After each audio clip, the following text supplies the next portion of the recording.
मैंने ये डिसीजन लिया है कि अब से मैं लुकिज्म के वीडियो नहीं बनाने वाला, specifically on the basis of logic. क्योंकि पिछले 3 चैप्टर्स जो मेरा काटा गया ना भाई, मेरे चैनल पे ऐसे कमेंट्स आना लाजमी है। बट यार कौन से कि पिछला चैप्टर जो दिखा ना भाई, जो चैप्टर अपने को पड़ोसा गया अप्रैल फूल के पहले ही समय पे, लाइक अप्रैल के पहले ही महीने में, भाई it was very worth watching. And it मैं तो किसी चैप्टर को पीक कहता भी नहीं हूँ, क्योंकि मेरे को पता है as a content creator, as an influencer, I know what actually peak is. But क्या होगा अगर मैं तुम्हें कहूं कि इस पार्ट में, इस चैप्टर में एक ऐसी छोटी सी डिटेल है जो कि मेरे साथ साथ काफी बंदों ने भी नोटिस करी होगी इस चीज को, जहां पर वो मिड फाइट देखते इस चीज को पकड़ लेकर ये कहेंगे कि कीता is actually a pathless dude. और हाँ, अब तुमने टाइटल देख ही लिया है, थंबनेल देख ही लिया है, तो आज ये बजट इसी पे होने वाले कि कीते के पास कैसे पाथ है भी और नहीं भी। इससे ही लिंक्ड अपन इस ब्लैक एमिटिंग ऑरा के बारे में बात करने वाले, और आज तो खत्म ही कर देंगे भाई, इससे रिलेटेड कोई चीज नहीं रखनी, आज सब खुलने वाला है। इससे पहले तुम मुझे 2 अगला कहना चालू करो, मैं तुम्हें उस पर्टिकुलर चीज के बारे में बताऊं जो कि चैप्टर में हो रखी है। उससे भी पहले मैं तुम्हें यूनिक पाथ के बारे में कुछ कंडीशंस बता देता हूं। लाइक ज्यादा कुछ नहीं, वो ज्ञान नहीं पहनने वाला, मैं तुम्हें 3 ऐसे सर्कमस्टेंसेस दिखाने वाला हूं जहां पर पाथ का जिक्र हुआ है, जिससे तुम्हें अंदाजा लगे कि पाथ के लिए क्या क्या कंडीशंस है, उसे कैसे एक्वायर करते हैं और उसमें क्या क्या चीज यूज होती है। सबसे पहले हंट फॉर गन आर्क में मैनेजर किम का ये स्टेटमेंट कि किसी भी जनरेशन के पिन्नेकल तक पहुंचने के लिए सिर्फ वही बंदा कामयाब हो सकता है जो कि खुद के पाथ पर चल रहा हो। ये चीज पैरेलली ये स्टेट करती है कि किसी भी टॉप टियर जेन का, किसी भी जेन का टॉप टियर फाइटर वही हो सकता है जिसके पास खुद की पाथ हो, यानी like he is owning his own path. And this is somewhat very convincing. But इससे के अलावा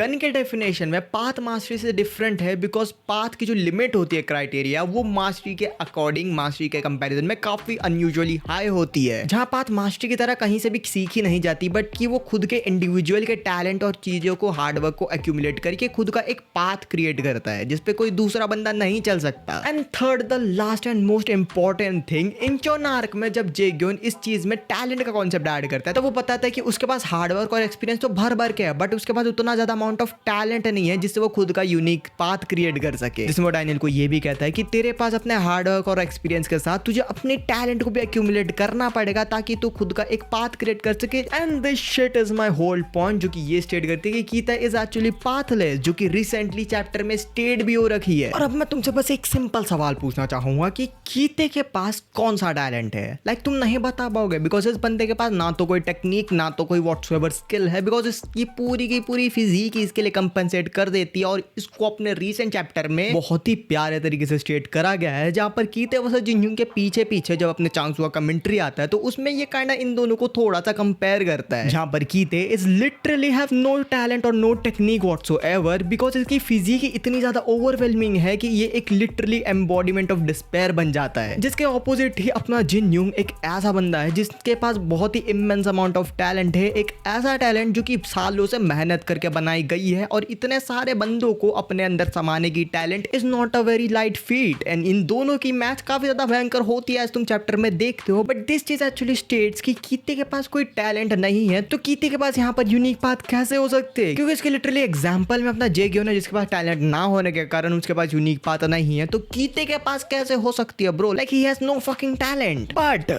अब मैं तुम्हें बताने वाला हूं कि कैसे अपने कीते के पास उसका एक खुद का यूनिक पाथ हो सकता है without having in fucking talent whatsoever. यहाँ पर सबसे पहले तो उसकी लेजेंडरी लिनियज और अब्सर्ड बॉडी उसके टैलेंट को थोड़ा थोड़ा कंपनसेट करने में हेल्प करती है, बट द मेन थिंग जो कि पूरी तरीके से टैलेंट को रिप्लेस कर देती है, वो है कीते की खुद की unique ability which is known as despair और the power of resistance. Now इसी चीज से रिलेटेड कल मैंने पवित्र का एक पोस्ट पढ़ा जहां पर वो कन्विक्शन और डार्क कन्विक्शन को काइंडा थोड़ा सा एक्सप्लेन कर रहा होता है, एंड उसी के बेस इस पर ये जो तुम ब्लैक एमिटेड ऑरा देख रहे हो ना भाई, ये एक्चुअल में कीते के डिस्पेयर्ड पर्सनालिटी का एक विजुअल रिप्रेजेंटेशन है, जो कहीं ना कहीं उसके बाद से जुड़ी हुई है, जहां पर उसके माँ के मरने की खबर और साथ ही साथ उसके बाप का उसे छोड़ जाना इज समवॉट रिलेटिंग कि उसकी जिंदगी कैसी बीती होगी उसके पास्ट में। जब मैक्सिको में ऑब्वियसली उसे यामाजाकी जैसा ट्रीटमेंट नहीं मिलता होगा, उसे सर पे ना चढ़ाकर उसको लिटरली लोग मारने में तुले आते होंगे, एंड उसे अपने जिंदगी के बचाव के लिए लड़ना पड़ा होगा। But in this time period हम जानते हैं कि गन यामाजाकी भाई बहुत गंदा प्लेयर है भाई वो सबको हरा देता है अपने लिनियज, अपने जितने भी सारे एबिलिटीज है उसके वजह से वो काफी लोगों को डोमिनेट करता है जापान में। तो इसी के कंपैरिजन में हम ये भी अज्यूम कर सकते हैं कि कीते की लिनियज और कीते के पास भी जितनी भी एबिलिटीज होगी, उसकी रॉ स्ट्रेंथ और इनेट एबिलिटीज, उसके दम पर उसने मेक्सिको में हाहाकार मचा रखा होगा। जहां 1 मिनट के लिए अगर तुम इन दोनों के ही केस को देखो तो गन एक ऐसा बंदा है जिसका लाइफ में सोमी, हारुका, शिंगेन और इवन चाल जैसे लौंडे हैं जो कि उसके कैरेक्टर को इन्फ्लुएंस करते हैं। जहां पर गन की खुद की माँ उसे एक हार्टलेस मॉन्स्टर बना देती है just for the sake of making him the leader of future Yamazaki clan. जिसके पैरेलल अगर तुम कीते के ऊपर देखो तो इसको कोई कुछ नहीं पालना है भाई, इसका कोई ग्रैंड लिनियज नहीं है जो कि संभालना है, इसका कोई ट्रेडिशन नहीं है जो कि उसको फॉलो करना है। ऑल द गैप की कोई यामाजाकी वाली चीज है भी नहीं, बट फिर भी यहाँ पर अपने कीते के लाइफ में जो एक लौती कंट्रोल और इन्फ्लुएंशियल कैरेक्टर है जो कि उसे इन्फ्लुएंस कर सकती है, वो है उसकी खुद की माँ। बट अनफॉर्चुनेटली रिसेंट चैप्टर्स के हिसाब से she is no more. But अब यहाँ पर अगर तुम देखो तो ये वो पर्टिकुलर मूवमेंट हो सकता है, एक ट्रैजिक मूवमेंट जो कि कीते के लाइफ को इतना ज्यादा इन्फ्लुएंस कर सके, क्योंकि इस मूवमेंट पर ना उससे सब कुछ छिन जाता है। बाप तो पहले था नहीं, उसकी माँ भी चल बसी, तो एट दिस मोमेंट जब एक बंदे से सब कुछ छिन जाता है तब वो एक ही चीज फील करता है एंड दैट इज डिस्पेयर। और अब मैं तुमसे एक बात पूछना चाहता हूँ, जब एक बंदे के पास कुछ नहीं होता है तब वो क्या करता है? इन केस ऑफ कीता he just takes away from others, और इसी पर्टिकुलर चीज ने उसको एक खुद की ऐसी यूनिक एबिलिटी क्रिएट करने में मदद की जो कि सिर्फ उसके पर्सोना को जस्टिफाई करती है। इसे हम आजकल का नाम दे तो it is known as dark और डिस्पेयर्ड कन्विक्शन। क्या तुम कन्विक्शन को उठाकर देख लो, एक लौंडा जिसके पास बंदे को प्रोटेक्ट करने के लिए और एक very strong will to protect them, वो ही कन्विक्शन यूज कर सकते हैं। वही डार्क कन्विक्शन के केस में कीते की पूरी बॉडी एक एम्बॉडीमेंट ऑफ डिस्पेयर में कन्वर्ट हो जाती है, जहां पर वो एक ही चीज जानता है, रेजिस्ट करना और दूसरों से छीनना। जहां आप थोड़ी सी अपन कीते के रेजिस्टिंग फैक्टर के ऊपर भी बात कर लेते हैं, जो कि उसने खुद के पूरे मेंटालिटी में भर रखी है towards the strong sense of resistance towards his father. और अब अपने को सबको पता है कि ये लौंडा अपने बाप से कितना ज्यादा नफरत करता है, और इसी पर्टिकुलर नफरत के चलते इसने जिस रेजिस्टेंट फैक्टर का इजाद करा है वो उसे मदद करती है लिटरल सिचुएशन को रजिस्ट करने में, कि भाई कोई अगर इसे रुलाए तो ये नहीं रोएगा, कोई अगर इसे डराए तो ये नहीं डरेगा, कोई अगर इसे हाराना चाहे तो ये कतई नहीं हारेगा। जहाँ ये चीज नई नई इजाद नहीं हुई है, ये अपन बुसान आर्ट से शुरुआत होते हुए देख सकते हैं, जहाँ कन्विक्शन जिन रांग कीते के ही कुलाड़ी से कीते को धर रहा होता है। इस बंदे की मेंटालिटी देख रहे हो, इसने इस सिचुएशन को ही रजिस्ट करा है कि भाई इस कुलाड़ी से मेरे को अटैक हुए बट मेरे को कुछ घंटा फर्क नहीं पड़ने वाला इससे। एंड ये कोई मैजिक एबिलिटी नहीं है, it is just about the mentality. And ये चीज अगर तुम्हें इतना ज्यादा कोई सफोकेटिव नहीं लग रही, लाइक सफोकेटिव क्या होता है,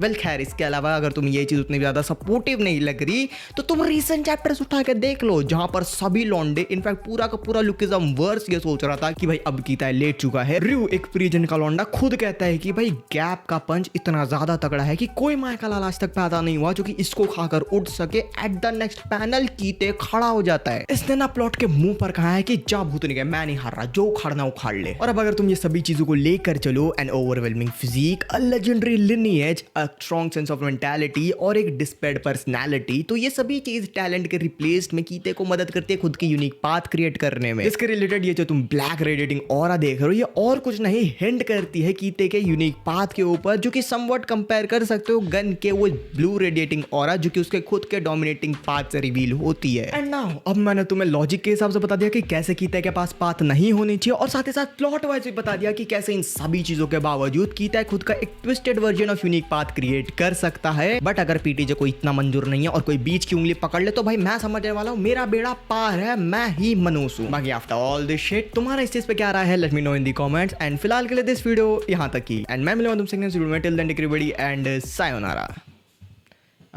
ये करना भूलिया, सायोनारा।